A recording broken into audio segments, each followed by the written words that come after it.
So we are back. Yes, sir. Back to the backgrounds. Back to the backgrounds, back to the matrix, back to the cave on top of the mountain, overlooking the peasants.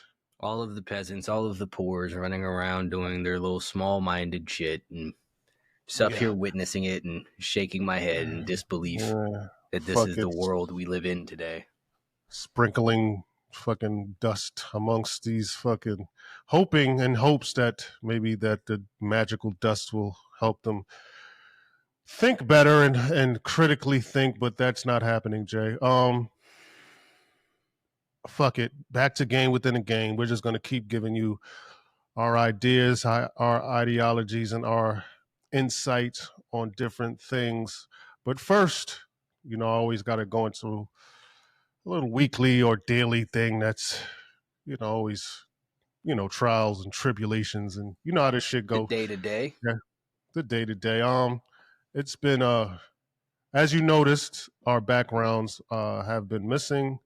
Jay was doing a bit of traveling. I was doing a bit of traveling. Me a little bit more traveling. Jay got back a little earlier than me. We do have interesting lives. Yes, people. We are not just fucking podcasters and shit like that. We are interesting people who go about their lives trying to get shit done. As you should be. As you should be, right? So with all that being said, we still was able to execute the podcast and still give you the information that you needed or that you wanted or that we wanted to get out there. So there was no excuses involved in this. No excuses on our end. There should be no excuses on your end either. Absolutely not. So, just a disclaimer, told Jay behind the scenes in our little meeting before we turned the cameras on that I'm a bit down, a little, jet lagged, if that's, I don't even believe that's a fucking word. I'm fucking tired, right? Jet lagged. It's just a cool way to say I'm fucking exhausted, right? Yeah, I'm jet lagged. The special types of tiredness and shit, so people can right, like they have fancy excuses for everything. Yeah, right. Oh, jet lagged. It sounds good. You know what, Jay? I'm trying to make myself feel better about myself. So fuck that tired shit, Jay. I'm fucking jet lagged. Jet lagged. Because I've been on a fucking jet. Yeah, right. Sounds a lot fancier too, don't it? I'm domestic. Yes, I'm domestic. Jet made me sleepy. I'm domestic plane tired. I have domestic plane lag, whatever the case may be. But the show must go on. I'm going to, of course, give you the best effort I can. But Jay, as I told him behind the scenes, he's gonna carry most of the heavy lifting, carry the load, as he mostly does. I'm just here to kind of pick his brain, and like I said, previous episodes or maybe the episode before that, he is sort of a fucking special. I hate to say psychiatrist, but the motherfucker is Yoda, man, and I'm here to pick his brain for you guys, the audience, for you guys to help better yourself, because I think this guy Yoda is actually a special mind that needs to be studied. They should fucking have his brain after he's fucking dead and fucking pick at it and try to get shit out of it, right? No, my brain gonna live on long after me. Talk that shit. They're floating through the ether and shit, just sprinkling wisdom across the world, observing everybody else, seeing what it is they're doing, and keep doing the same thing, Talk that non-human shit, take over the fucking ether. Yes, talk that shit, man. Yeah, so as last episode, we talked about, observing regular human life and what you guys was talking about, fucking apes and 100 men apes and this and that, and we found certain things interesting. And this show is kind of similar because, like I said, we were traveling, and a lot of times when you're on these planes, you're looking at podcasts and you're looking at social media and seeing what people are talking about, and you can't help it, Jay. You can't help but to think, what the fuck are these people talking about? How are they thinking? What is occupying your minds? Well, I don't know most of the times, man. And So today won't be any different. We got a couple of clips that stood out to us that we found interesting throughout the week. We exchanging these fucking little blurbs. I think that's what they call them.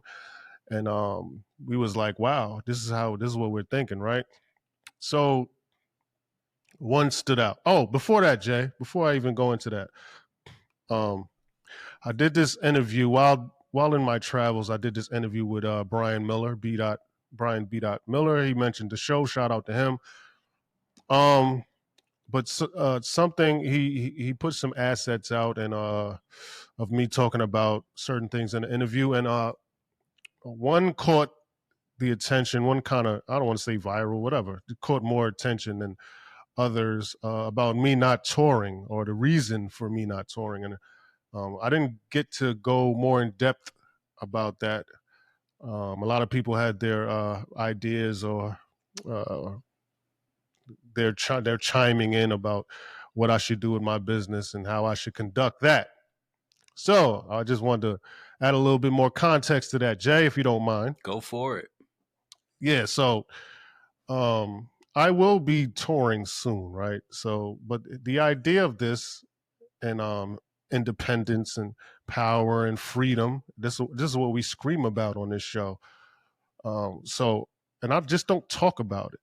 I try to add this to my everyday business, right? I try to execute these things we talk about. I'm just not up here talking, right? So when it comes to independence, that's even touring.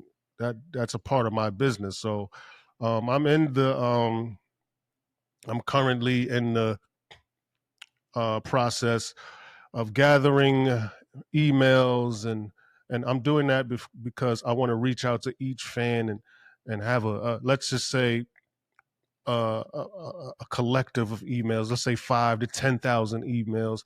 And when I do these shows, I reach out to each individual fan via email blast, whatever, and I say, listen, we are gonna have a show here. We're gonna do this here. You could pay in advance. We could speak. We could have a speak, and our shows and my show's going to be not like just a show. I'm going to be able to speak to each person there, and I want to do something different, right? And of course, I want all the money. So, I mean, I'm putting all the work in. What the fuck? I don't want you just to pay me 5,000 or a flat fee. You know what I'm saying? You get the door, you get the drinks, you get the this, and you get the that. That's cool. I'm past that part of my career. You know what I'm saying? I'm no longer 25, 30, 35 years old. I'm in my mid 40s. I don't want you to pay me $5,000 and me come perform in a smoky lounge. Uh, that's not what I'm into, man. So I am realistic, though. I'm currently not there where I wanted to be, so I'm building it, and that's just that, right? So I wasn't able to give that nuanced, advanced answer on B Dot show. So there it is. There you have it. That is my answer to that, and I hope that clears things up. If it doesn't, I don't give a fuck. Man, see, here's the thing, though. But see, some people talk about ownership, some people talk about independence, and some people actually do it. It's real. It's one thing for to say all of it, to say all the buzzwords, and it sounds real good. But what are you actually doing to make it happen? Because the same people sitting there talking about they make all of this off of tour and all of that whatnot, you're still beholden to someone else's thing. You're still slotting yourself into someone else's system. So that's the only way that you're getting all of these stadiums and all of that whatnot. Even as big as Jay-Z, he has a thing with Live Nation. It's not his own thing. Jay-Z is not going himself and renting out Madison Square Garden and filling it with tickets. So yeah, man, but every time someone tries to do something new, every time someone tries to break out of something, people always got something negative to say, and they want to chime in with, you should be doing X, Y, and Z, and this is the path that should be taking, when they themselves have never stepped outside. So yeah, man, big shit, man. Salute. That's awesome. Thank you, Jay, man, because it's just like, yeah, I wasn't, and to be fair, I wasn't able to give that type of answer on B Dot show, but there it is. That's the answer. Yeah, I like my freedom. I want to be free to do whatever the fuck I want, whenever I want, and like Jay just said, I don't want to be beholden to any entity on this planet Earth, especially not a sleazy fucking company or fucking whatever, what they call janky promoter. You know what I'm saying? Like, oh, I gave you 10,000. I need you to be here doing this at this time. And we not doing that. You can't perform this song. You can't say this word. Shit like that. Shit like that. You feel me? So if you don't applaud my ownership or my aspirations to be that guy, then I don't give a fuck. But this is what we do here. This is what we do here. Game within the game. We just don't talk that shit. We live that shit, and we try to execute the things we talk about, right? So that's just me trying to execute the things we're talking about. But I digress, Jay, because we're going to get back to the stupidity of you motherfuckers out there. I got to, Jay. No choice. One clip, Jay. Not you laughing already. I just sent you this clip, and you said you seen it, and we just found we both thought the same thing as we seen it, and found it real interesting. Certain verbiage that was used, but I'll go into it. Before we even do that, we got to name. I got to name the shit, and I have no fucking idea right now. You know what? Fuck it. I'm gonna just. You know what, Jay? I don't know why. We're gonna name this the N-word. That's beautiful. This is a name that is the N-word. I don't know why. Nah, I like this. The N-word. We're just gonna say that this is the name of today's. This is the. Hold on. Just seeing this title is going to have to send some people to therapy, apparently, the way that this world is going right now. They're going to read it, they're going to see it on their Spotify feed, on their YouTube or whatever, and they're going to instantly be traumatized. I don't want to do that. I don't want to do that. Off of work. That's crazy, though. It just came to me. I didn't usually have, I have some thoughts about what I might name it, but that just came to my mind. Nah, this is the universe. This is the universe's guidance. Let it speak. It's speaking that. Through us. It's speaking through us. So, right. It's just crazy how this N-word and its psychological effects on Black and white people, I find interesting. And I say white people because they too, they tend to cringe when they hear the word. Let's just say nigga, man. Nigga, or whatever. Act like they're cringing. Or they act like they're cringing. Or some people are. Some white folks do get a little uncomfortable. Especially, they get uncomfortable when Black people say it. It's just like, because I'm very observant. So I really, the person saying it, they might not observe it, but I just observe it. I did speak about I don't know if I did. I think I spoke about this on the show. One of our shows, had my last physical altercation was with someone, Subway guy that was using the word on to someone else. I tried to walk away and whatever the case may be, but there was other Caucasian people there, and when he said the word, they automatically knew it was going up. So that's what I meant by how it psychologically affects white people too. This man said the word, and they were like, "Oh man, oh no, oh God."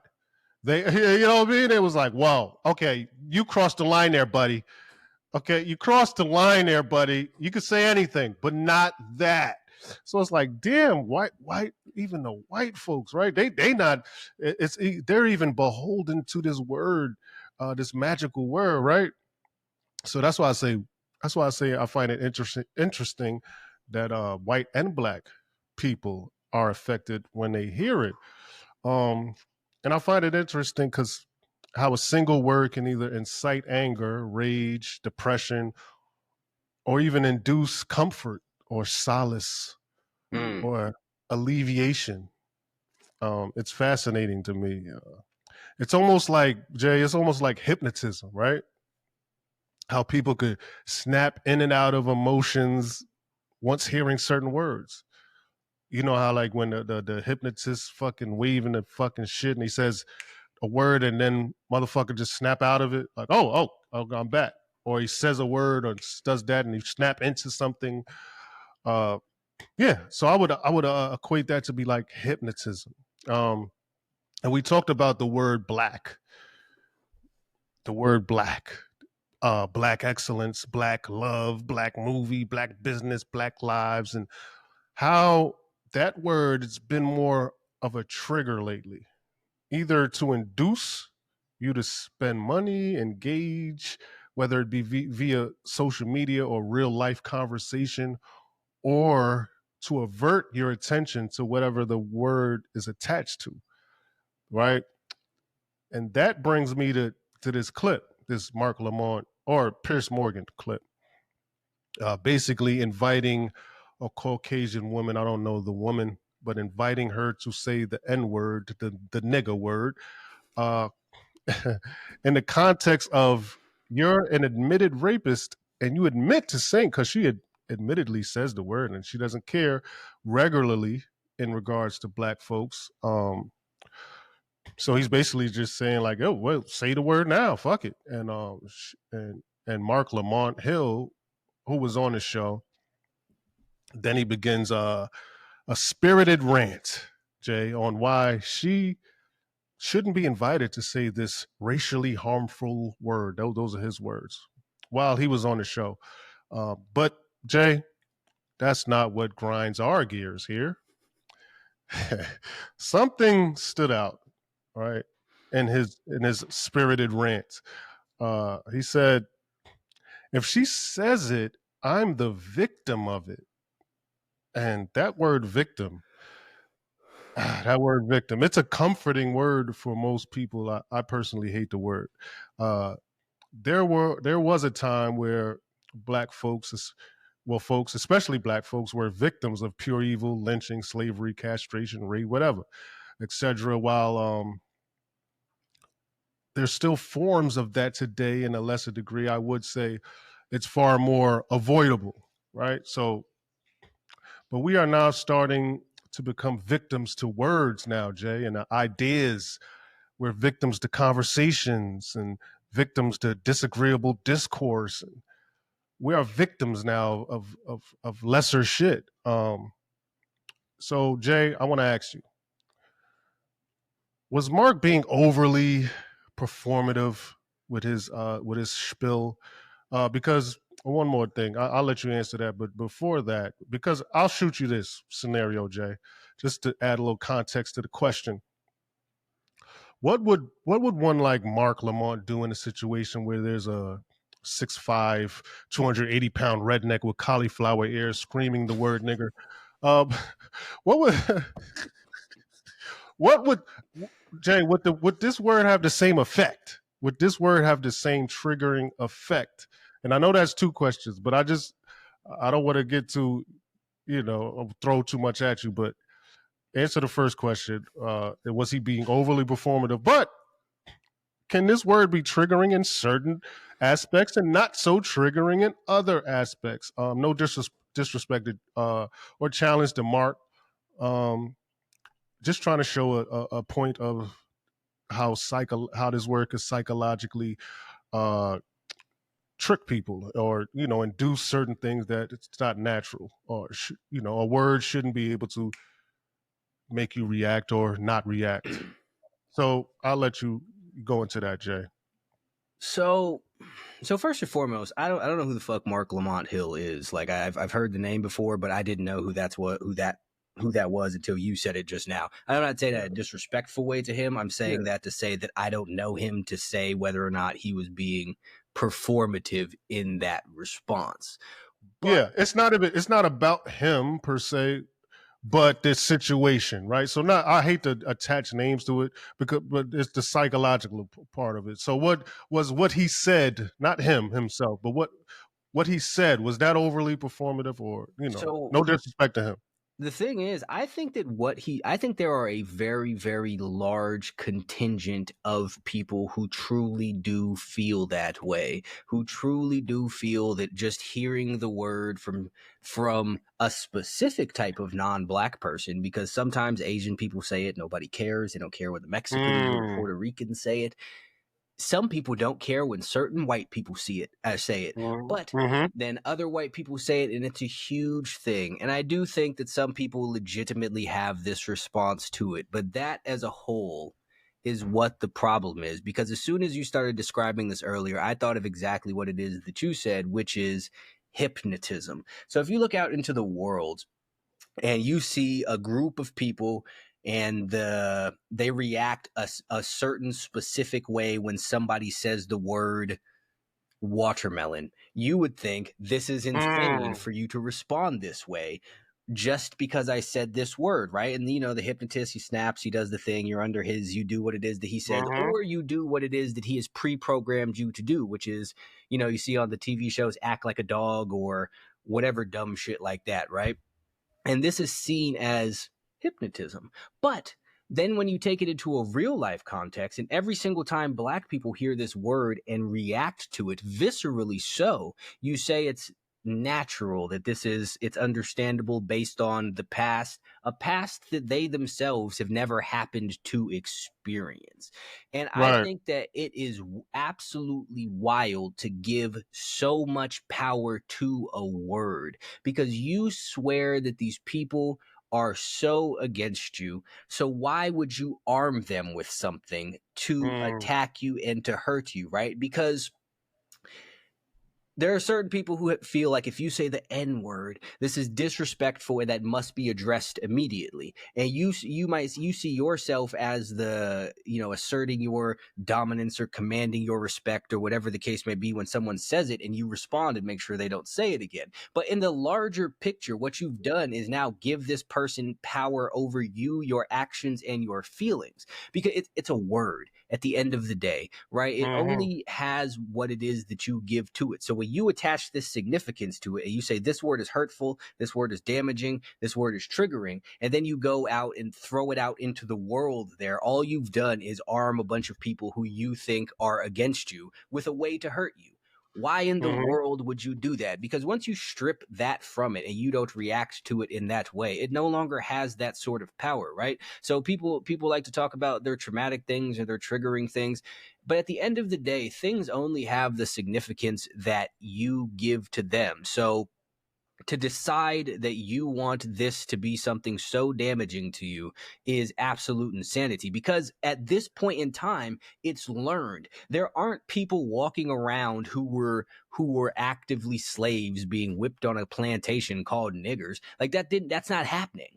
This is just tales that have been passed down, and you hearing about stuff and other people telling you stories about stories and all of that whatnot. But as a whole, this has not happened to you. This is trauma that you have chosen to adopt and make your own. Not something that I know people like to talk about as trauma passed down through generations and inherited. That's nonsense. This is stories. Just like if nobody ever told you this word was offensive, you would never be offended by this word, because why would you be? You have absolutely no business being. It's just a fucking noise. Who cares? Stop empowering the shit. And I also think the ironic thing is, he's telling this white lady, I don't know what her name is either, but he's telling her that it will be super offensive if she says it, and he will be the victim of it because he's the only Black person there, and then turns around and calls Myron and Uncle Tom.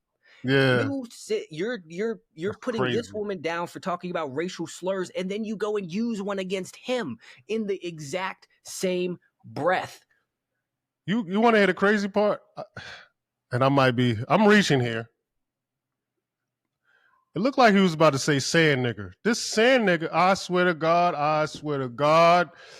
You might have to go back to the clip. You might have to go to, and he caught himself. He was like this Uncle Tom. I could have, was he about to say this sand nigger? I would have to rewatch it, but you see, but the point, his immediate response was to call someone else a racist name. It's crazy. Like, what are you talking about? How can you take this stance that this name is so, or this word is so damaging and traumatizing, and then throw it right onto the next guy who looks like you? Because I'm reasonably certain Myron is at least a partially Black person. Yeah, obviously he's fucking Black. His skin is, he's something. Well, I mean, He ain't white. I don't think he's like Pakistani or something. Like, I don't think he's like that. I think he's black. I don't know. He's black in some capacity. But the point is, Right. you just sit there and you take it and you throw it right onto him. If this is so traumatizing, why would you do this to him? This person who's younger than you. Why would you sit there and try and pass it right off right there in order to defend your point? You're defending saying that it's inappropriate and damaging for her to call you a racial slur and then call him a racial slur. That's crazy. You know what? Here I go again. I'm gonna throw this up in the air, Jay, man. And we haven't talked about this, but fuck it. On camera. Jay, you can edit it out if you want, but I know you're not. We here for it. I don't even know what it is, but my man Yoda, I put my man Yoda against anybody. Y'all want to debate, y'all want to shoot the shit, whether it be Mark Lamont Hill or motherfucking Dr. Umar or fucking Candace Owens, Andrew Tate. I put my man Yoda against any of y'all motherfuckers, man. Straight up and down. And it's not a competition thing. It's just I think it would do some good authentic discourse about some of these things. Especially about some of these things, some of this tomfoolery. Because there's a lot of time, and I talked to Jay, and I'm like, Jay, is this shit even real? Like, what was the last thing you sent? I was like, Jay, what is this? Is this real? Do people really think? Urgency is a product of white supremacy culture. Like, I was like, Jay, what are we doing, man? Like, sometimes I don't even want to bring this shit up. I'm like, what is this, man? Like, this is nonsense, right? I hate to harp on nonsense and shit like that. It sounds satirical. It does. And I don't want to give it any validity or any seriousness when you big these things up, even when I don't know Mark Lamont Hill, but what I do know of him, I've seen him and Candace Owens I have a debate on, gender. And I thought to myself, like, come on, Candace, like, she's saying a man can't be a woman and a woman can't be a man, and a man was born a woman and a woman's born a man, and a man can't have a baby. And he's arguing that men probably can have a baby. And I'm like, why are we having this discussion? This is not a discussion to be had. That's why we often say on this show, I'm not here to debate what's the truth. I'm not debating it, because you give this satirical nonsense, or what appears to be satirical, you give it some type of validity or authenticity to it, and there's none. There is none. So that's why I caught wind of Mark Lamont Hill. He's now on Joe Budden's platform, which he's doing well. He's a smart cat. Oh, that's who they've been talking to. Yeah. He's okay. Yeah, he's a smart cat.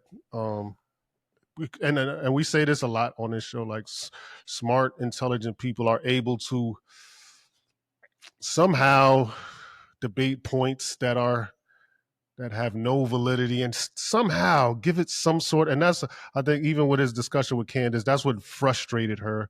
It's like, yeah, I know you're smart and I know you can add nuance to these things, but it's not just because you can do these things, it's not correct, man. Like, I know you're smarter than the average cat, but that doesn't equal intelligence to me. Just because you could argue these things, and you know the vernacular to use to argue these things, that doesn't make you intelligent. See, that's the problem that people have, though, is because people are so unable to think for themselves that if someone who is able to articulate themselves well makes a point, they assume it's a fact. Because at the end of the day, I can sit up here and I can debate that men can be women if that is the stance that I've chosen to take. I can argue whatever the fuck it is that I would like if that's the stance that I want to take, and I will beat most people in the argument. It doesn't make me right, though. That's what being able to out-talk someone does not make you correct. That's the flaw with the court system. The better lawyer is the better talker, and they win. But that's a whole entire different topic as a whole.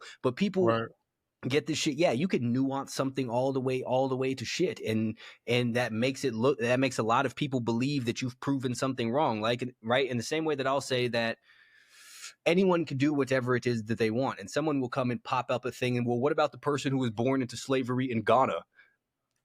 Sure, that's different. And Right, then, but most people right, will sit there and think, well, he found an exception to your thing, therefore your thing is wrong, because people right. do not understand the nuance that gets introduced to things, so they're tricked by that. And it's very easy to do that, because most people are not very intelligent or well spoken or critical thinkers at all. But that's the problem, though, and that's what bothers me, is when smart people take these ridiculous stances. And again, we've talked about this before. I don't believe that certain things anybody really, truly, legitimately believes. They have just taken this stance because it's what it is, the stance they've told they should be taken. It's the popular thing. They want that sort of attention.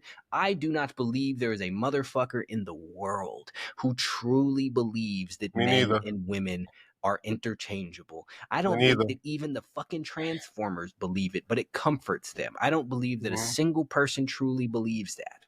Me neither. I don't believe it. Like you said, it's a comfort thing, and they run to it. You know, people run towards comfort, and they run away from discomfort, right? So, As we talked and like, about before, straight to the we, devil, away from God. yep, and we also often talk about gray area.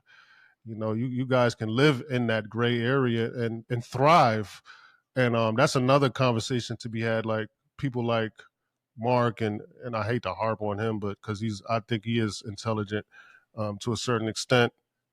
But people who thrive in gray area, right, because they're able to articulate gray area better than others uh, who don't live in that area. Like I always put you up there because I put my mind against anyone's other minds.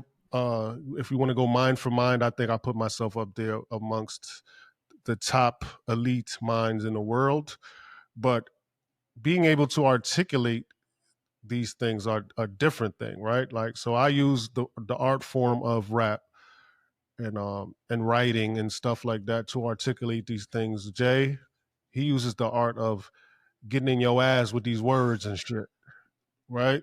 So that's art, and that's what led me to and what I noticed from listening to him. Like, yeah, this dude knows he knows how to articulate exactly even what I'm thinking, right? So that's why this combination is fucking almost is going to be lethal because I could toss up these fucking ideas that I have in this computer of mine that's up here, and Jay knows he has a computer as well, and he's able to articulate it. And if you're able to articulate certain things, you already have an advantage over that. Not even the average person, the above average person, right? So Jay, I don't know if you feel a type of way for me tossing you up there like that, or in challenges or debate, but I'm putting my fucking stamp on it. I put money on it. I got my man Jay in any debate. He got me in any rap. Y'all want to, you know what I mean? However you want to do it. Y'all want to go rap for rap, or y'all want to go talk for talk. Game within a game will We're defeat here for that shit. game, and we will stand firm in any argument, in any debate, any fucking rap form, whatever you want to do. We here for it. Period. That's You said a great thing that just made me think of this. You'll put your mind up against anybody's, right? And 1,000%. And I think that here's the thing, that when you look at people, we talk about people who can dive around the nuance and articulate themselves very well.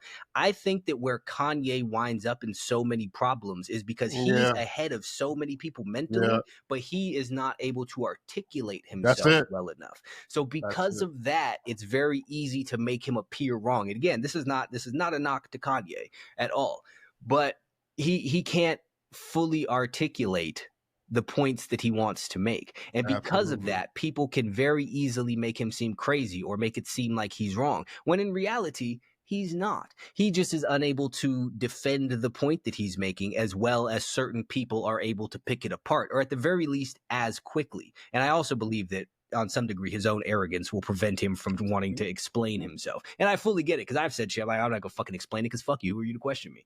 So Absolutely. I get that though. But yeah, being able to speak well is absolutely a power in life. One of the most elite powers. Put you ahead of a lot of people. And Ye, to Ye's, Ye does not have a Yoda. Ye need to go get a Yoda, man. He doesn't have a Yoda. And look, he can't borrow my Yoda or even try to. But you know what? I'm not even gonna go into that, because you know what, Jay. Opportunities may present themselves, but he he needs a fucking Yoda, man. I'll tell him to get his own Yoda, but he could borrow my Yoda from time to time. He could come on here. We could unpack all of this shit together. That's what I'm trying to say. He could come right on here. We can unpack all of this shit. That's what I'm trying to say. Plus, yay! Come on. That's what I'm trying to say, man. Like that's why I'm throwing you to the wolves, man. I'm throwing you to the audience, man. Like, all the way listen, here, man. All right, I know we didn't talk about that, but fuck it. I love that, and I know you'd be accept the challenge. So I didn't have to say that off the camera, but I digress when it comes to that. We could get into that at a later note. We'll talk about that off camera, Jay. I might have a couple battles for you. I'm here for Dr. Marco. But I don't want. Hey, look, future. I'm not doing no rap battles though. Ain't nobody gonna be spitting in my face. Man. They be on some wild shit. Like, no, we could go booth. We could go booth for booth. Yeah, song you for song. Do the actual battle. Like Geechee Gotti be saying shit that will get him killed in real. Yeah, right. I'm not trying to do that, but I will throw you against a debate. It's really respectfully done. We could do a debate and shit, but I'm not doing no rap battle. But we could go for song. But like I said, digress. We're going to talk about that off camera. But a couple of more clips I want to mention, Jay, before we get out of here. This I found interesting. Michelle Obama talking to Marlon Wayans and shit. Why is this woman talking to a comedian in the first place? Well, me and you can speculate or insinuate why, and I'm pretty sure that we know the reason. My reasoning being, why would she sit down with Marlon Wayans? Because his son or daughter is a freak. Is the son, daughter? I don't know what the kid is. It becomes very confusing because I don't even know. I don't know what it is. And look, no disrespect, like that it warms her heart. It warms my heart that a black man. They go that word black. She ain't say man. She ain't say that a man is supporting his transgender kid. She didn't say warms my heart because this man, what a hell of a man is. She didn't say that. She said this black man. Like, what are you trying to sell us? There goes that word again. They're trying to sell. Y'all don't see this? Like, y'all don't see black excellence, black sticks, black man, black biz. Here, take this transgender, take this, take this, right? So she says, it warms my heart to see this black man support his transgender, whatever kid. Zender. I said transgender. Whatever the fuck you are, bro. My point is, cool, man. You support your kid, man. Do that.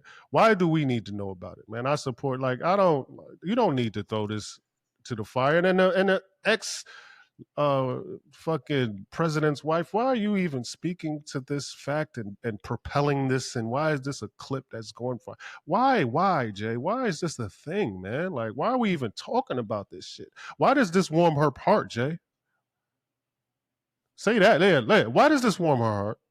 I mean, we already know why it warms her heart, because this is the agenda. This is the things they want you to believe. This is the things that they want you to participate in. And who better to help spread the message than this woman who has been propped up as one half of this black power couple and leader of the black community and pillar black excellence of excellence. There you go. Example of black excellence to push this fucking weirdo narrative on everybody to sit there and say you're doing this and you're supporting your transgender child and as a black man, because when she emphasizes that it's a black man doing it Come and on. her being the hero or a hero of the black community purportedly, it encourages other people to maybe embrace their transgender children or to push their children to explore their own gender identity and adopt their own pronouns and get their surgeries and fucking castrate themselves and take all kinds of drugs and whatnot and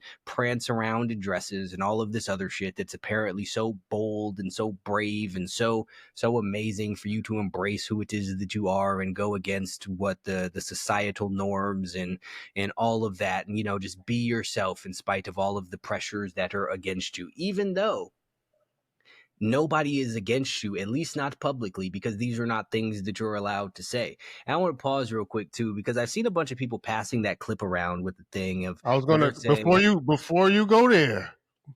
I was about to chime in before you go there. I know where you're about to go, but before you get into that bag, Jay, do you think it has anything to do that people think she's a guy? Like, no, but for real, like, is she starting to become the spokes? Are they ready to? Are they trying to soften you up for her release of out? I don't know. I know it's a rumor and it's fucking. It could not be true or true, whatever the case may be. But is it a coincidence that people think she's a guy and all of a sudden, and now all of a sudden she's now the it warms my heart especially because I'm a fucking guy. I'm Mike. So I'm joking, of course. It's satirical. I hope you guys know I'm joking. God damn, you take maybe, a joke, maybe not, maybe it's a right? joke, Yeah, maybe it's whatever. But not, nobody knows. go ahead, Jay. I'll let you. I'll let you finish your point. I So know all where you were right, going with that, though. so here's the thing. People are passing around the clip talking about, because the way she said it was, it warms my heart as a black man. Right, right, right. And I understand this idea that she's a man. I've heard the thing. Everybody's heard the thing. So they're saying this is her having slipped up. And the problem That's with these things, I'm not here to say Michelle Obama is not a man. Maybe she is. I don't know. that's her It wouldn't business. surprise me, but It wouldn't. It it wouldn't. was not surprising. But here's the thing. People, and this is a theme that I have noticed a lot of with all of these clips that we've been passing back and forth and whatnot, is people hurt their own cause so much when they jump on these things. Obviously, she was referring to Marlon Wayans when she Yes, said as a black black man. man. But when you sit there and take it and insist that this is something different, when you take it out of context, you make your own cause seem that much more ridiculous, and you make yourself less believable. You hurt your own credibility because all you're doing is looking for things to jump on and to run with, and that's what the problem is. And that, just going back to the thing before with the Mark Hill guy and the woman, the white woman who was calling herself a racist, the problem.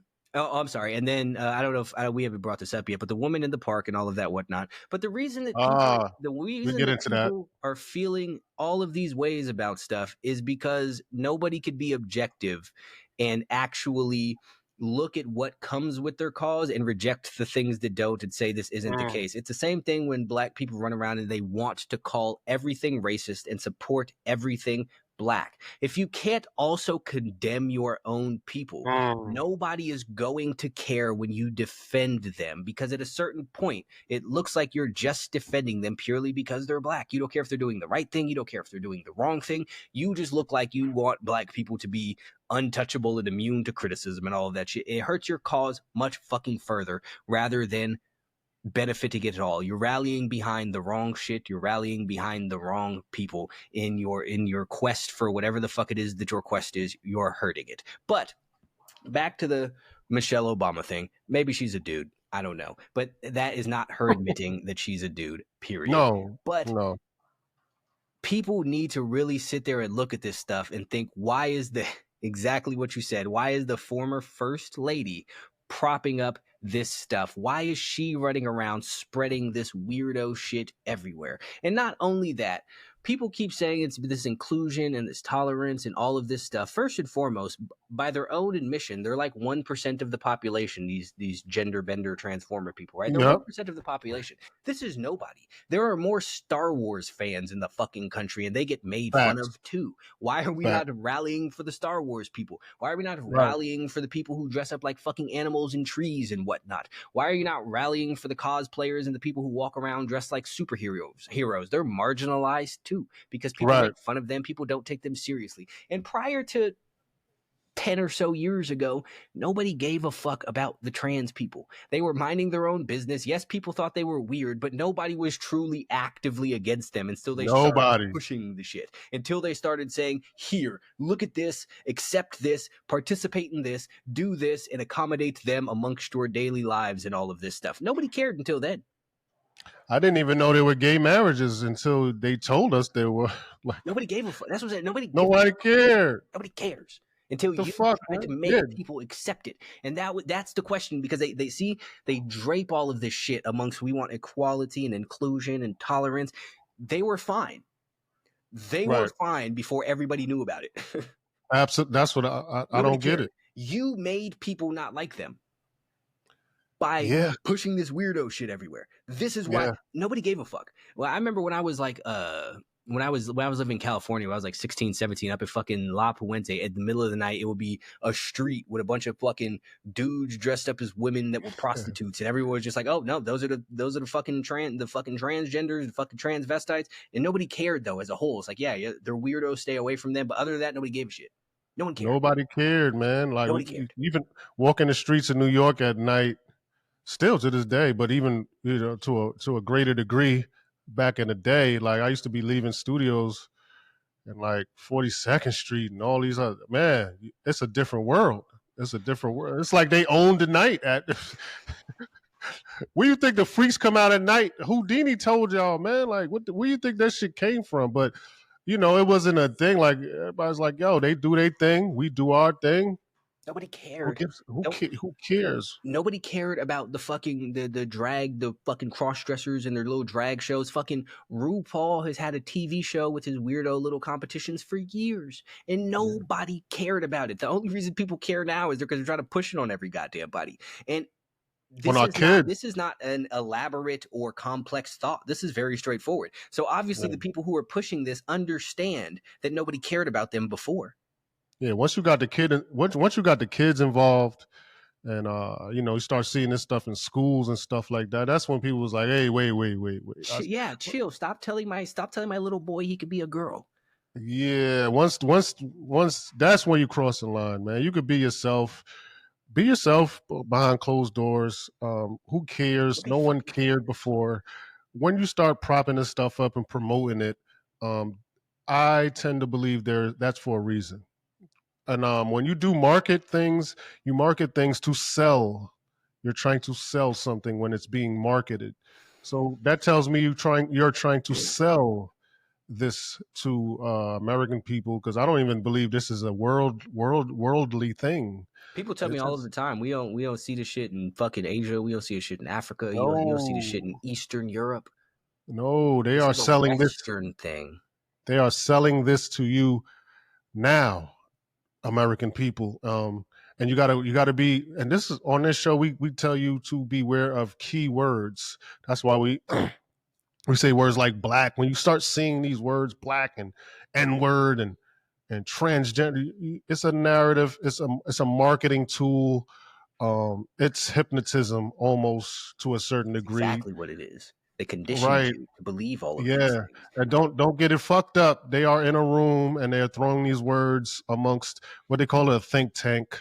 Yep. Throwing these words around, and what words people react to and don't react to. It's kind of like what's that thing when they was trying to sell this 9/11 thing? It was the orange. It was a word, or it was a word they were trying to. They were telling us, I forgot the fucking word, but they threw it around in think tanks, and this word tested well, right? And then they gave it to the American people. I forgot a level. It was like level. What was, say it again? Anthrax? No, that could have been one. I don't know. It was another word, but I digress, but I forgot the word. But my point is, they throw these words around in think tanks and see what words test well, and they do it with all corporations, and it's a marketing tool. Amazon does it. Every business does it, especially if they're trying to sell you something. What words? The word sale and the word free and the word discounts. And this how they come up so with the $34.99 instead of yes, $35. Yeah. yes, yes. It's all psychology, man. We just trying to get you to pay attention and to stop being triggered by certain words or hypnotized by certain words because they're trying to sell you something. They're trying to persuade you to think a certain way, and we gotta do a little better in with our discernment and looking out for these words. But again, there's another clip I want to get to, or another situation I want to get to, and I want to get to it because we kind of got into it. What was the name of that show? A couple of shows ago, was it Gods Amongst Gods? Was the show where we talked about perfection and what that looks like, the natural order of things and shit like that, right? And I think and that might have how been it is last episode. could have been. No, last episode was I forgot the name of that. No, it was the episode before that. It was God Amongst Gods. Anyway, we talked about perfection and the natural order of things and how this perfection under the natural order of things can be achievable by a regular man or a human. Maybe not so regular, but that goes in that makes me think about this clip of Andrew Schultz and Charlemagne, right? And I'll set the clip up. They're talking about Schultz says no man is perfect, or Jesus was perfect, perfect man, and he died for our sins. And Charlemagne calls bullshit on it. But I believe that Schultz's reaction was telling. He then goes on to say, "We are all sinners. You were born a sinner." And Charlemagne asks why. Why are we? How are we all born sin? A baby's a sinner? Like, how is that even possible? And then Charlemagne does. He adds and says, and this goes back to our Gods Amongst Gods show. He says most people don't even try and live up to the example that Jesus set. If he was died a perfect man, and then he died for nothing because we're not even trying to live up to that example that he set, right? And we talked about this on Gods Amongst Gods. Like, well, we're not even trying to live up to perfection or the example that was set by Jesus, or what the Bible says. We're not even trying to live up to these things. So I found it interesting, Schultz's reaction to Charlemagne, even questioning, like, how dare you? Whoa, whoa. He was like, whoa, whoa, whoa, whoa, whoa. Slow down there, bucko. You can't question this. Let's get into that a little bit, Jay. I would like to hear your thoughts on this. I have a couple of thoughts on it and a couple of things to chime in on, but I want to first get your thoughts on it, Jay. So when we talked about this a little bit last episode, I believe, about you not being allowed to ask questions about certain things, and anything that you're not allowed to ask questions about should be a red flag, because if it's true, if it's real, why can you not follow your curiosities? It's going to lead you to the true conclusion. If it's true, right? Mm-hmm. You'll come to the conclusion that they want you to come to because it's what's factually accurate. So you can't ask these questions. It raises a lot of questions, ironically. And one thing in relation to that I've always wondered or questioned is the idea when people say Jesus died for our sins. But what does that mean exactly? Because the thing is, crazy. why do I need to be forgiven still, right? Like, shouldn't that mean that I now have a blank slate to do whatever the fuck it is that I want to? If he died so my sins would be forgiven, aren't I just good to do whatever it is that I want now? Now I can run him up. What it means, what does it mean? Like, what exactly does that mean? He sacrificed himself. People are still sinners, or he didn't sacrifice himself. He was sent there as a sacrifice, which is also a very strange concept to me. Maybe I don't understand it, but the idea of, because if you take these things into the context of regular people, and again, maybe my mind is just not ascended enough, I don't know, but if you take these things into the context of regular people, right? Imagine somebody comes and says to a group of, I don't know, workers, 30, 40 workers, you guys are fucking up and I'm going to fire you all. But this is my son. If you all kill him, then I will forgive you and you can keep your job. That's weird, right? Like, that's a weird thing to believe to me. I don't understand the premise behind it. And again, maybe my mind is just not ascended enough. Maybe I've just not reached the level of enlightenment where that makes sense to me and it's not supposed to make sense. I don't know. But that is a thing that I've always questioned, and I've always questioned the idea of, and I think we talked about this before too, but we're born sinners. How? What did a baby do? Like, I have no babies idea. are not born sinning, or they're not born into sin, because the very concept of this is you're born evil and you have to work to chip away the evil, right? That's crazy. The evil is stuff that you pick up throughout life, right? Right. It builds. Yeah. Exactly. And even you don't begin with concept, huh? I said you don't begin with the exactly. But right. So, which is interesting, right? Because as a whole, the concept of doing bad and the concept of evil, or the concept of something being bad, is things added on to a thing, right? Because take a movie, for example. If you let's look at Batman, right? Batman runs around preventing crime. He makes the city a better place because there's bad shit there to begin with. So he gets rid of it. And then it goes back to being good again, right? But without the bad shit, Batman has nothing to do. So if no one started committing crime, there would be no Batman. There would be no bad. If you look at the concept of peace, right? Peace is nothing. War is added on top of peace. So when things start happening, war, that's when you have war. That's when the peace ends. What's that bar said in that little clip? I can't sell you.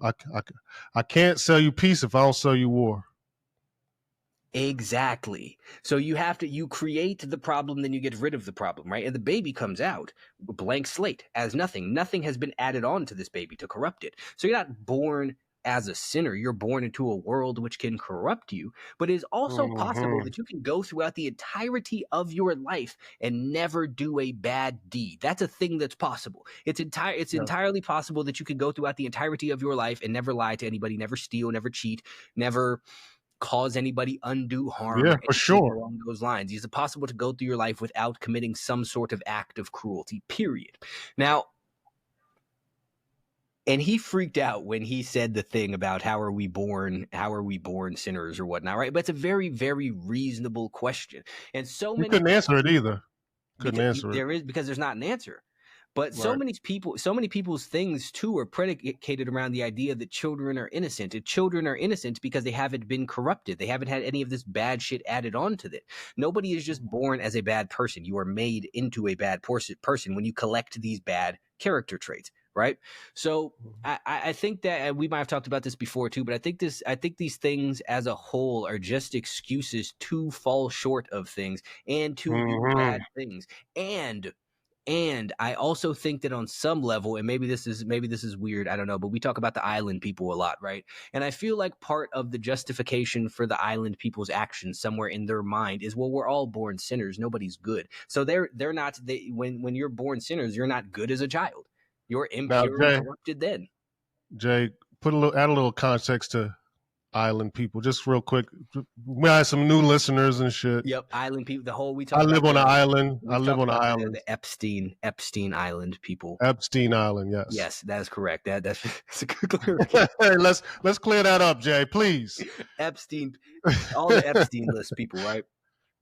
So a lot of these things that people sit there and they talk about just seems like an excuse to fall short of things. And exactly what Charlemagne said is correct. People aren't even trying to live up to the example that Jesus has set. Why are you not striving for perfection? Why are you not striving to live a life of righteousness? Why are you not striving to be honest? Why are you not striving to be just and do all of the things that you should be doing? Why are you out here lying to people? Why are you out here stealing, whether that's physically or are spiritually or emotionally or mentally, whatever the case may be. Why are you not following the example of the person you believe gave his life for you? If you believe this man died for you, then you owe it to him to follow in his footsteps and do the things that he has told you that you should do. Because how fucking ungrateful must you be for someone to give up their life so that you can have one, for you to then turn around and say, fuck you, I don't care, I'm going to fuck it off and do whatever it is that feels good to me. Yes, I know this is against everything that you've stood for. Yes, I know that you gave up your life so that I can have the opportunity to continue doing the things that you can no longer do, but I don't care. Because I want to watch this porn. I want to smoke this weed. I want to eat this food. I want to fuck these bitches. I want to spin the block and all of this other ignorant shit, because this is what you want to do. How fucking selfish are you? Because if that's the case, if Jesus died for your sin, Charlemagne is right. He died for fucking nothing. And that is all of your fault. And it's like this martyrdom, this idea of martyrdom, it started there, of course, with the most famous martyr of all time, right? And I speak to my wife about this all the time, about how Malcolm X just died basically for nothing. You know what I mean? A martyr, just like that. And so many, not too many, but um, the idea of Jesus, and that goes into or Jesus and God, the idea of it. And there is a lot of questions to be had there. As far as for me, I've always been a person that questioned everything, especially when it doesn't make sense. And I think that's why we make a good combo. I would question. I got another question for you. So, and we talked about this a little bit earlier, well off camera.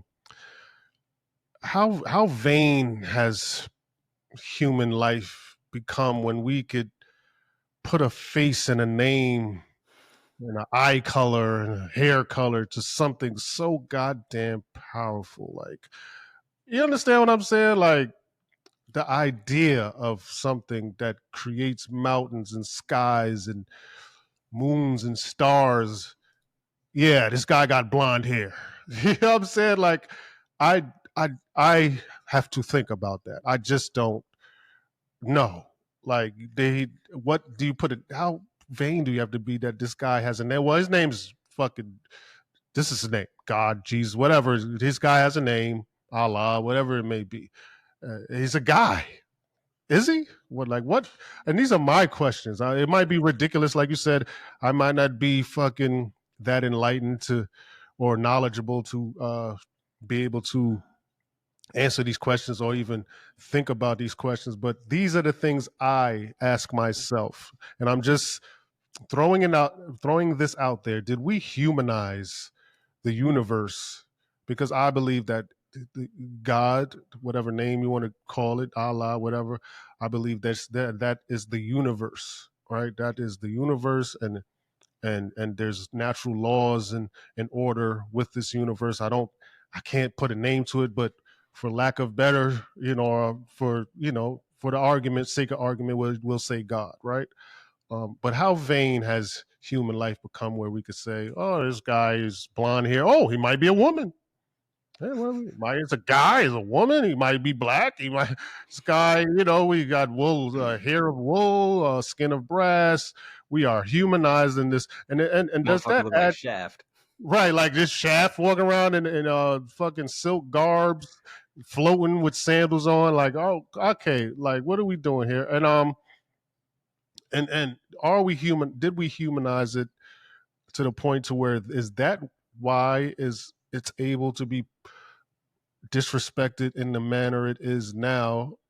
Because if we looked at it as this powerful being, would it be disrespected the same way when we used to fear God? That fear seems to be not there anymore, right? And is it the reason because we humanized this idea, right? I think God is an idea of the universe, right? And it's been humanized and put a face and eyes, and he got this, he's got that. He did this, he was able to do that. Maybe I could be like that. Well, man, maybe I could have a beer with him. Like, you know what I'm saying? Like, well, what do you think about that, Jay? Just an idea I had in my head. Nah, I fully agree. I think we've talked about this before, but like, I'm a big believer that the universe, God, infinite intelligence, collective, whatever it is that you would like to call it, is all different variations of the same thing. And I Mm-hmm. think that I do agree that the idea of God as this individual is people just taking the universe as a whole and trying to make it into something that they could understand. I kind of look at it in the sense that, like, Great, if you great. take That your was if you great. take your neurons, right, and your central nervous system, right, and look at that as your body is like your universe, your central nervous system is all the inner workings of it and all of that whatnot that dictates what it is that you do. So taking that concept and then trying to make it into a little guy, like you have some person in there in charge of doing shit. And it's just Oh, very odd to think that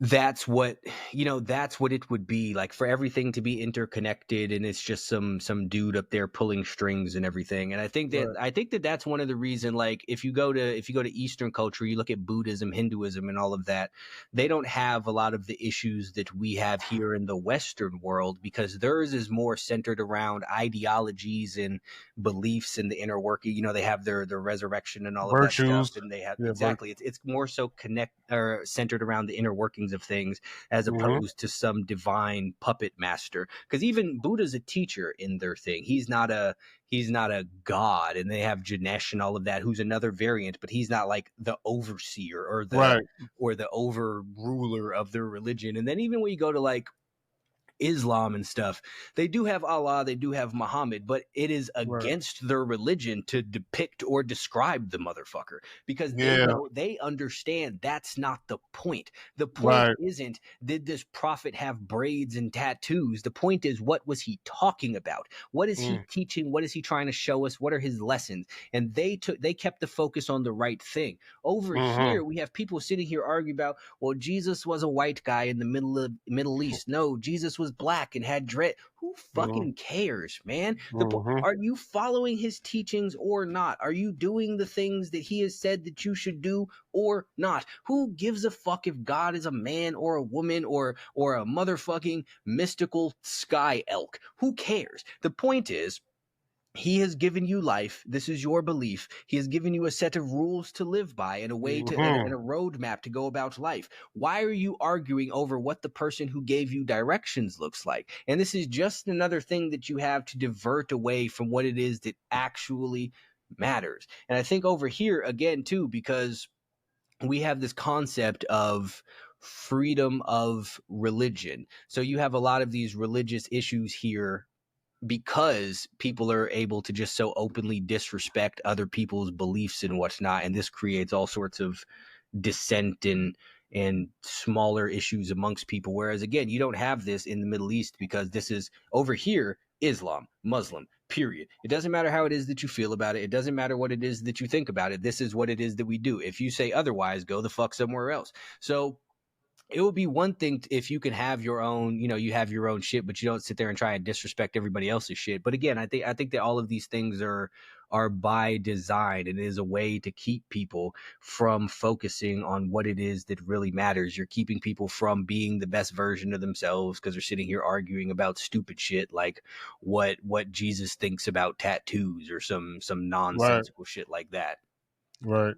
And what better else way for people to get ahead than to create drifters, right? And right, you have to you have to have, if you want, if you, yeah, there's people that's focused, and but how do these focused people get ahead if we don't have drifters or people who drift? So what better way to create drifters than stuff like this to argue about? Oh, he had this, he had that, this was that. But like you said, it's not about that, man.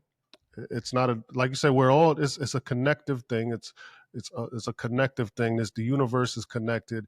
What I do today will affect what happens tomorrow. What I say on this podcast now can affect certain things, right? I could say one thing that could affect someone's life, and that thing that affected his life could affect someone else's life. And we're all, that's what it means to be connective. That's what the universe is. People don't understand that. So they go about saying things and doing things that they don't understand the repercussions of these things. And I used to be one of those people. So now that I understand the universe, and it's not about religion or some guy in the sky.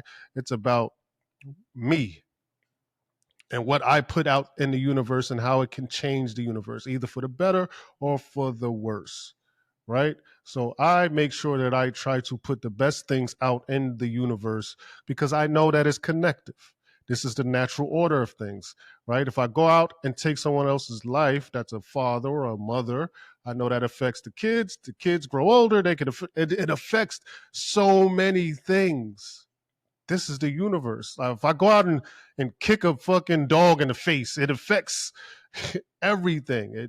And people don't understand that. If you go out and you kill all the cows, or you destroy the bees, we don't respect what was given to us, right? We were given this earth, this great thing, and we fucking fucked it up. Yeah, it's right? supposed to live in harmony with all of the things. Yeah, but you don't if you don't understand it, right? Or you were led astray, and now you understand something different. You don't know, right? So we read. So you know what I'm saying, the answers in the book, and like me, I'm gonna say it.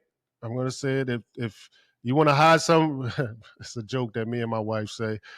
You want to hide something from a nigga, you put it in a book, right? You want to hide something from a nigga, you put it in a book. We need to read. We need to explore. We need to challenge ourselves, right? And we need to question each other and question things and not get upset when things get questioned and to stop the question. Oh no, you can't do that. But how do we get an understanding if we don't question, Jay? Like, how do we understand these things? That's why Like, you can't ask questions, though. You're not supposed to understand. you're You're not supposed to supposed to. blindly follow. You're supposed to blindly follow. Like I just said, how do you create drifters? And why would you create drifters? To take advantage of them, right? So there are people that understand why we're here, right? There are people like that. They understand why we're here, and they want to divert your attention from that simple matter. How and why?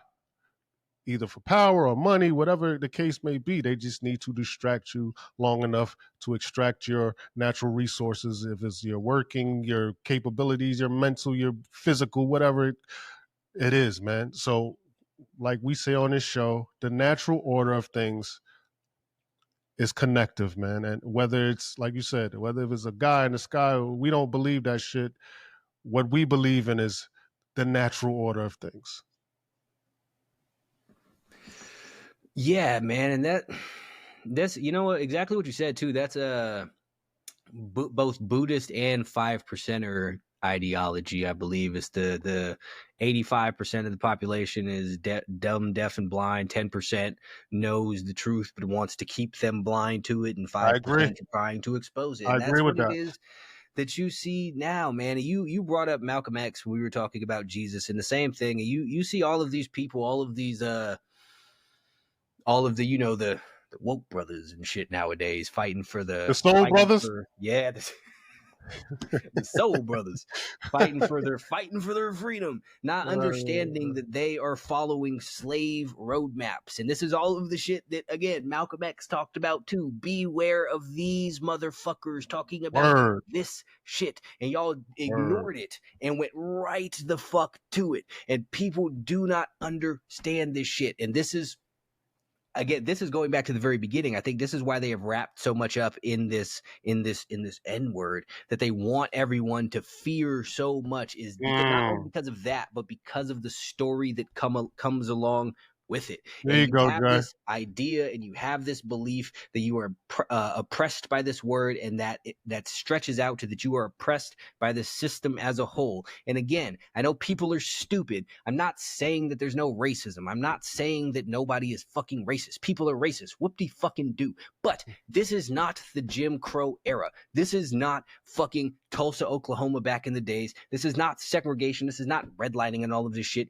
You can go out into the world and do whatever the fuck you choose to do, period. Is it more difficult for some people? Yes. So what?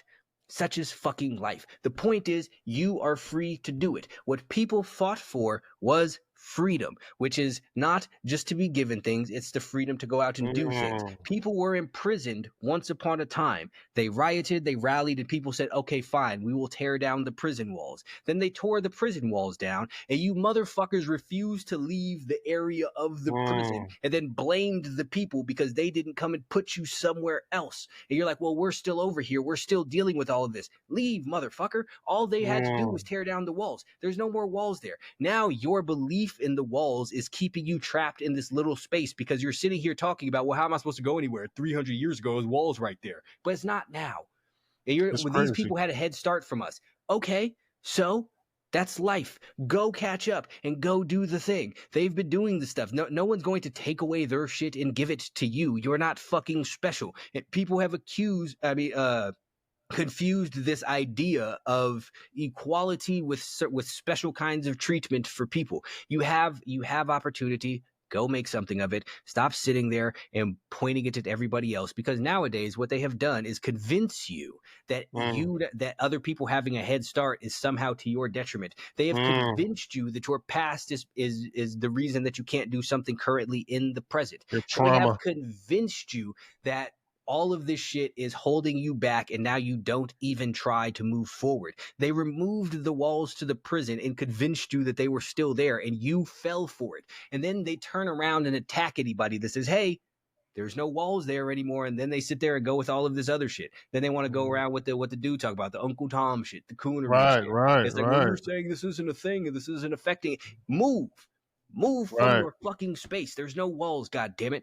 But there's no walls. The shit is so fucking ingrained in everybody's stuff. They all still sitting here fighting over words and arguing about the past and all of this shit. And you want reparations from some shit that people who aren't alive did to people who aren't even alive anymore. Shut the fuck up and go make a way for your motherfucking self. Are some people going to look down on you? Yes. Who cares? Are some people going to judge you? Yes. Who cares? That's motherfucking life. It's crazy. That made me think about one of our first episodes when I talked about when I fucked that story up about the fucking monkeys climbing to get the banana and being hosed down by the water, and then they replaced the monkeys, and the monkeys they replaced them with didn't even know about the water, and they still didn't want to go get the bananas. Still won't climb. They don't even know why. Still wouldn't climb. They don't even know why they wouldn't climb. They just know it's not. They just know they shouldn't climb, so they don't. They just know they shouldn't do it. So it's like, the psychology of it was, I hate to say it, but it was brilliant. Whoever came up with this shit is fucking crazy. It makes me think, man. Like, there was black people that used to get lynched and killed and beaten just for being able to know how to read, and now we barely know how to read. Won't touch a book. What are we doing? You know what I'm saying? Like, what are we doing? Like Jay said, there's no walls. Now you can go get a book. A lot of these answers are in books. But like I said, it's not cool. It's not cool, right? It's not part of the culture. It's not part of the culture.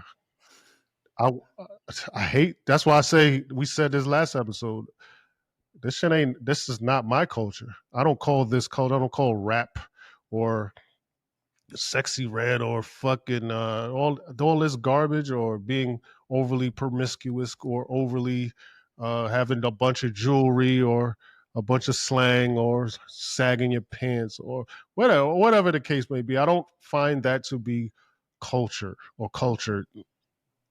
See, here's another thing, mildly related, mildly not. But speaking about the culture, right? It'd be these same motherfuckers who will sit there and point to the white executives for pushing this type of shit on people, right? But y'all are the same motherfuckers who didn't want to listen to Talib Kweli and Common and all of that. Like, the stuff is there. You have the people who have been talking about the stuff, but you choose the ignorant shit, and then you blame other people for making you listen to the ignorant shit. This is ridiculous. They are selling you what it is that they know that you are going to buy, and you keep buying it and then getting mad at them for selling it to you. But Jay, there was a point where, and I'm a rap historian, there was a point where I want to say the balance was there. Like Public Enemy and KRS-One, and you had all these in NWA, and we talked about this before, and it was the balance was there, Jay. And to allude to your point, or people did gravitate to this stuff.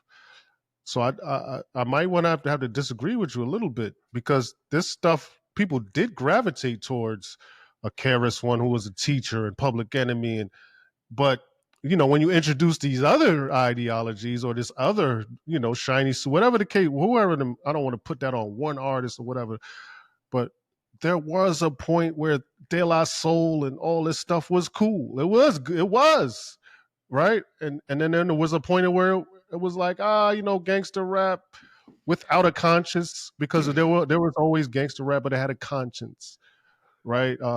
If you listen to it, Nas, all these, I could name Nas, Ice Cube, Tupac, yeah. I could name a whole bunch of artists and groups that talked gangster shit, but it was with a conscience. It was just spinning the block. I'm going to kill you and go and put my chains on and be a star. It wasn't about that. It had a conscience. It had a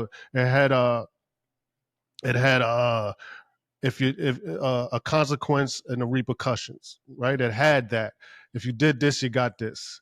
There was jail stories. There was getting shot stories, and if you do this, you might have that. So I would have to push back on you there, where it was like, okay,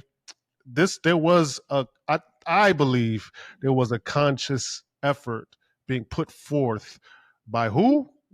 I don't know. I agree. But the thing is still here, right? Like, certain things started getting promoted more. Sure. Mm-hmm. But at the end of the day, what they are offering you and what you are choosing to buy are two very different things, because that other stuff, again, never stopped being there. Right, right. This is not what y'all wanted to hear. At a certain point, you didn't want to hear the backpack shit. You didn't want to hear any of that. That's why people like Kanye, because he kind of crossed over between the but here's the psychology shit back when he came out. Here's the psychology about that.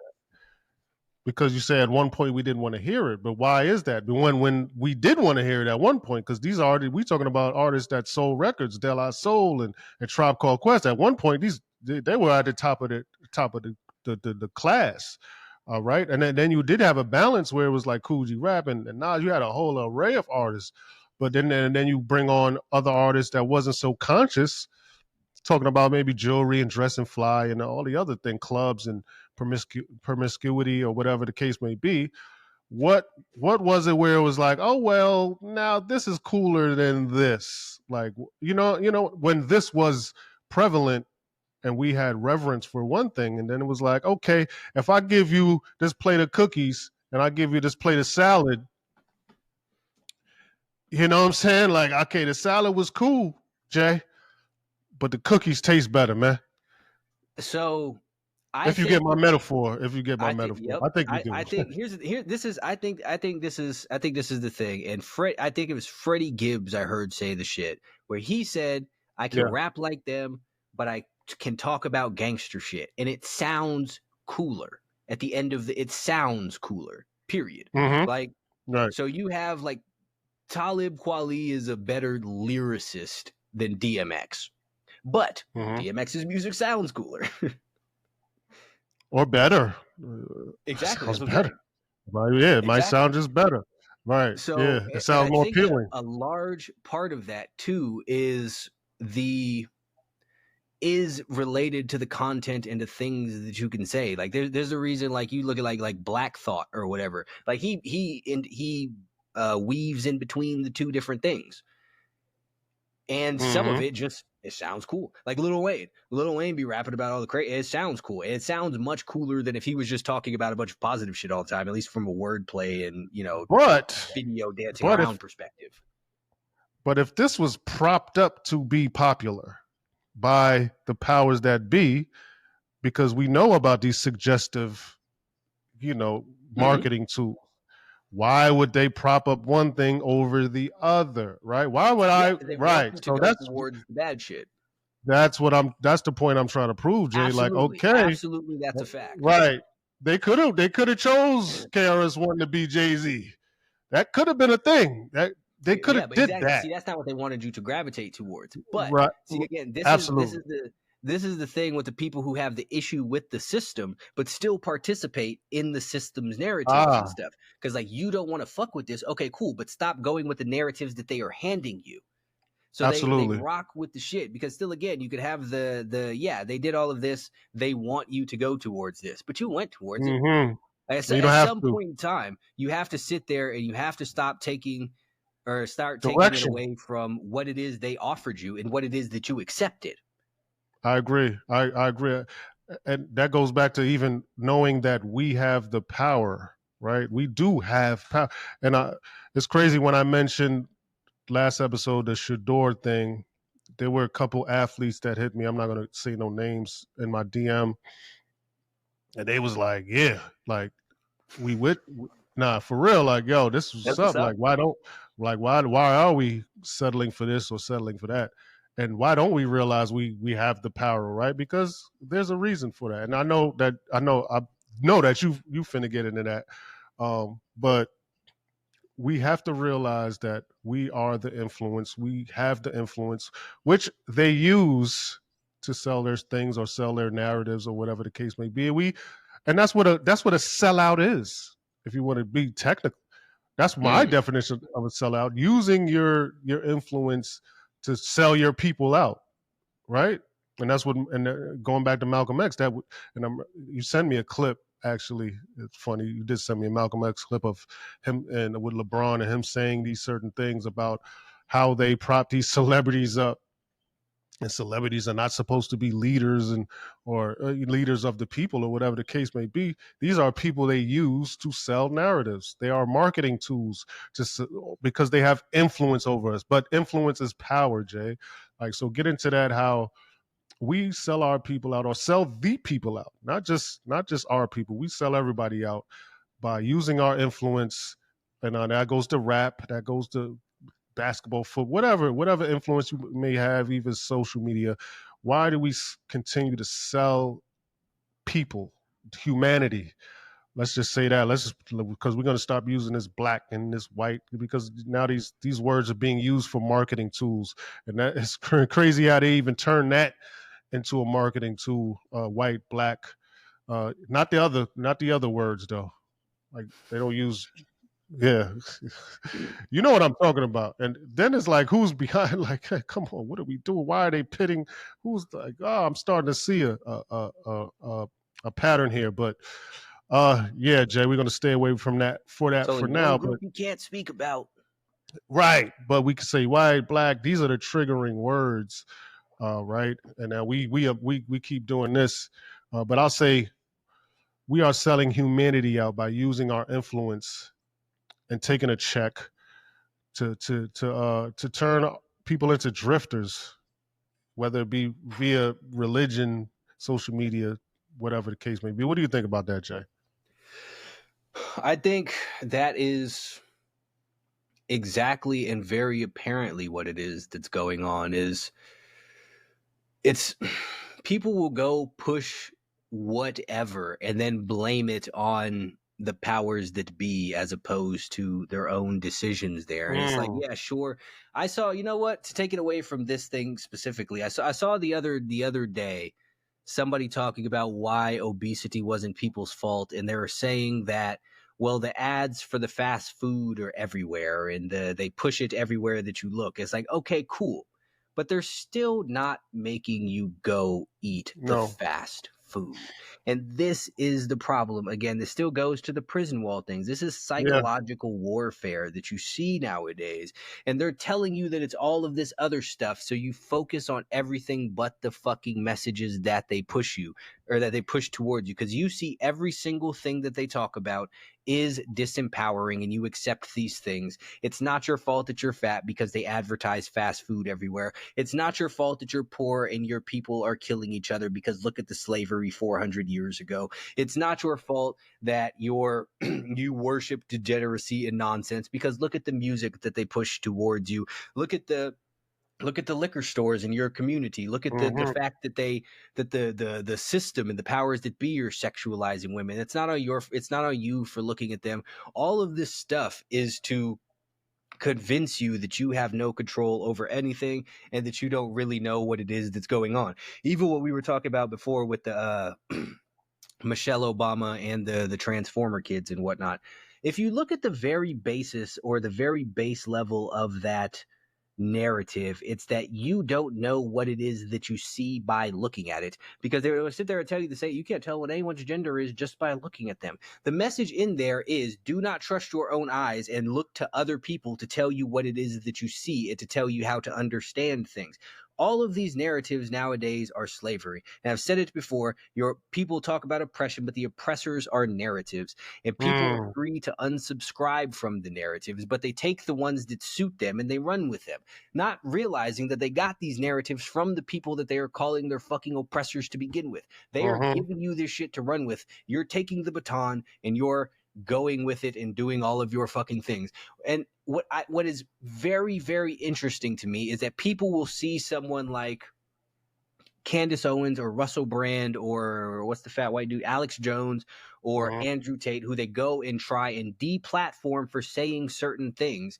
But these other people, these little activists in these little niche groups, still have their platform where they're still allowed to say whatever it is that they are talking about going against the system. Clearly, if you were truly going against the system, they would be trying to get rid of you too. But they let so many of you run around unchecked because you're spreading the narratives of what it is that they would like you to spread. There is a reason that they took Alex Jones's shit, but they let Dr. Umar go around saying his stuff. I'm not saying I disagree with what he's saying. I'm not saying he doesn't say it. I'm just saying as a whole. Yeah. If they didn't, because he's a large name, he is very big. People understand. People know who this is, and he has influence. If they didn't want you saying these things like you seem to believe, they would try their very best to stop you from saying these things, just like they did with all of these other people. Right. And that goes back to what I said at the beginning. And I'll wrap it up by saying I did say that we are now starting to become victims to words and ideas and ideologies and conversation and disagreeable discourse. These are the things we are slaves to now and victims to now. Triggering words and shit like that, man. We gotta wake up, man. And like I said, I'll wrap it up with that. Jay, I know you got a little spill to take us out, but yeah, man, let's have a little bit better discernment when you hear these trigger words or these marketable, because that's all it is, man. They just trying to sell you something. They try to say some bullshit, man. It was a few years ago they introduced this idea that words are violence and all of that stuff, and that is this is the fragility that they are pushing onto everybody, and you just go fucking adopt it. Like you need to have more mental fortitude than to get offended by any of these racial slurs or anything along those lines, because the power, like we said in the beginning, the power that you are giving people when they are able to make you react in a certain way because they disagree with you or because they say a word that you don't like should be absolutely unacceptable to you. Because if you want to get ahead in life, if you want to do better, the very least that you are going to need is thick skin, because you are not going to be able to overcome any true adversity if you can't even hear things that you don't like without breaking down, without thinking that you are a victim of something, without thinking that you have been wronged in some sort of way, without you thinking that you are now hurt and need to recover and it's bad for your mental health and all of this nonsense. It's all fucking ridiculous. And you see the people, because what I also noticed in the clip with the Mark Hill guy, Mark Lamont Hill, and the Piers Morgan, is the way that fucking Piers Morgan reacted to this white woman saying that she is well, first and foremost, he pushed her to say that she's racist because he was trying to shame her out of having her opinion. He was trying to shame her out of saying something that it's not okay for her to say socially. And people fall for this shit with these fucking words. They throw around the racism, they throw around the anti-Semitism or the transphobia or the homophobia, the fat, whatever the fuck it is. He called her a despicable human being. You are a despicable human. You are an unashamed racist. And it's like, She did first and foremost. From what I heard, she didn't say anything racist. She said things. She said what it is that she thinks. Whoop-de fucking do. People can do this, but this still goes back again to people's fragility around words. Is that people have also discovered that they have this power that if you say something that someone is saying is racist, you take away from what they're saying, and now everyone is focused on the fact that they were called racist, and this person wants to go down this thing of trying to prove that they're not racist, and you want to call them racist. You can call them a bad person. They did the same thing with Kanye. He said a thing, they immediately called him anti-Semitic. They don't pay attention to anything that he says because now he has been assigned this label. It is the power that people are giving words is absolutely insane, and it is these are tools of oppression. Like, language is important, and when you give words all these power, these sayings, these ideas, you are also giving up your freedom because you no longer want to speak your mind because you might be called a word. They're going to call you a bigot. You know what, Jay? I know we are supposed to end it off with that, but I got one more thing I just thought of. Just overhearing you say what you're saying in your last spill. It's like if I was rich or successful, or let's not say rich, let's say successful. I was a successful human being. Would these words affect me like they affect more less fortunate people, right? So, and I wonder who are these words for, right? So if like for instance, man, if you see a white person, man, and you know he's enjoying his life and he's on a yacht, and you call him a cracker, he's gonna laugh at you, man. What the fuck? It's like, you're racist. He's gonna be like, I don't give a fuck. Like, what are you? He's gonna laugh at you, man. And even conversely, if you see a black guy on a yacht, you know, man, he's yachting, and hopefully, I would think, if hey nigger, and it is a white guy, he's white trash, and he says, nigger, get off that yacht. Yeah, no. Come fight, nigger. No, I'm cool. I'm cool on my boat. So, you know what I mean? And I hate to equate success to that. But it's just an example. Like, so it's funny how these words affect certain level of people, or level, even let's say, take it away from a success, a certain level of intelligence. If you're at a certain level of peace and intelligence in your life, would these words affect you as much? I talk to my wife all the time about this. I'm like, yo, if I'm chilling, I'm with my family, I'm with my daughter. First of all, let's get this out the way. Your outrage, save your outrage, because I know what outrage is like. So if I can't let words trigger me, because my outrage is different from your outrage. My outrage is violence, right? So I will hurt you if you. So if I'm so. You know what I mean? It might end up, or you might hurt me, if I might get in a situation where I can be hurt or you can be hurt and I can be in jail or in a coffin. I don't want that to happen. So I know my outrage is much different from your outrage, right? So when people say I'm outraged and we need to do that, it's cool because you're online texting, or but when you're in this situation, I want to see how you people, like I gave the situation where Mark Lamont Hill and the big cowboy with the cauliflower ears, if he said nigger, man, what would be your reaction? Like, come on, let's be for real, man. Yeah, man, go get in the gym, work on some Tai Fu or Tai Fu, whatever kung fu you need to do, and have some real outrage. You want some outrage? You want a real outrage? Do some real outrage. Other than that, shut the fuck up, man. I'm gonna end my spill with that, because now I'm gonna start getting pissed off and shit. Like, fuck, could save the fake outrage. Like I said, I'm not gonna put myself in a situation where I could lose my family because someone said a word to me. Are you fucking kidding me, man? Because my outrage is real. My outrage is reserved for real shit. If you try to harm me or my family, that's what my outrage is reserved for. Not for some ignorant person calling me a name and he wants a reaction, so I give him a reaction. That's not what we're into, man. You feel what I'm saying, Jay? Like, so yeah, man. That's my last spill, man. I don't even want to keep harping on it.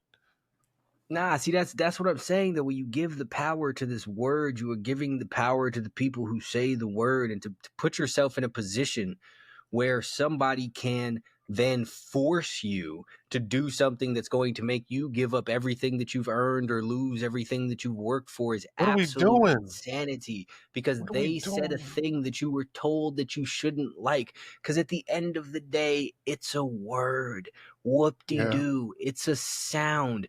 Let it go. You could talk this bro. historical context all that you would like. That's fine, but we are not living then. This is not happening currently. So who fucking cares? It is no different than the fucking gang members getting mad that someone called them a crab or a slob or anything like. Mm, It's like, let it go. mm. This is a Let it very, go. very simple thing. Just let it be. You are giving people so much power when you have a word and you say, if you say this word, bad things are going to happen. Now they control you because why did you give them this power is absolutely ridiculous. There's the people who are worked up about the, I don't remember the bitch's name, but she calls some little kid the N-word. Who fucking cares? I mean, should she be calling kids names? No, No, that's weird, but it doesn't matter what the name that you called the kid is. no. She shouldn't call the kid Right. any name. And He also, could I'm have pretty called that kid a certain piece of shit. He could have called that kid. It's not that's right. still wrong. It's wrong. If she called a little white kid a bitch, it's wrong that she called the kid Yeah, a name. But again, this is what I was saying earlier, people hurting their own cause because you take it and you just run with the fucking racism angle. Maybe she's not racist. Maybe she just called him this because she knew that this is what would be offensive. It's absolutely. because you gave it this power. Power. So Yep. you're saying she's racist because she said it. I think she said it because she knew it would get the fucking reaction that she wanted. She wanted it to be hurtful, and she knew that would be hurtful. So this does not make this racist. It just makes it the fact that y'all empowered a stupid fucking word. And on top of that, again, when people, if you the you need to be able to condemn if you're also going to defend. You can also sit there and go and defend the kid saying he should have been called this, while also saying he shouldn't have been going through her bag or whatever the fuck it is that she's doing. But people Mm-hmm. don't want to do that, which is why they hurt your own cause. And this Right. is why everyone's mad that she has this fucking GoFundMe or whatever the fuck it's called. She raised a bunch of money. But this is what happens when y'all go and raise a bunch of money for the little black kid to stab fucking Tit for white boy. tat. Like, what are you talking about? Tit for tat. Petty, poor Like, people this shit. is stupid, and this is why you would be much better off in your own cause if you can condemn and say he was wrong for stabbing that boy.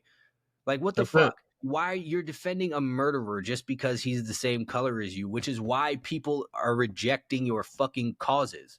Yeah, absolutely. And he was wrong and she was wrong and sometimes there's wrong people doing wrong shit, right? It's like, It what are we doesn't doing, matter man? who they are. It doesn't matter. Like, start defending good people and That's condemning it. bad people. But That's it. y'all want to defend black people and condemn white people, and this is the problem. Yeah, that is the problem. You know what more of the problem is? The attention and time and effort being put into these things when that time and effort could be put into something else, right? Anything. That's the most hurtful thing to us because it's effort and time and it's mental focus that we put on this, and we could be doing something else with that. So that on game within a game, man, we are trying to get you. I know these ideas and these conversations might seem a bit triggering to most, but if you listen to the words, you will understand what we're trying to do here. We're trying to get you to think and question things. That's it. Think and question. Like, yo, why? Analyze. Yeah, why would she say something? Oh, because it's a hurtful thing to say. And why would she want to say that? Oh, she wants a reaction. Why would she want to react? Just keep questioning and you will get the answer, right? And then when you do these things, you won't have the triggering reactions that you have now because you just do this because you're fucking hypnotized by these fucking words.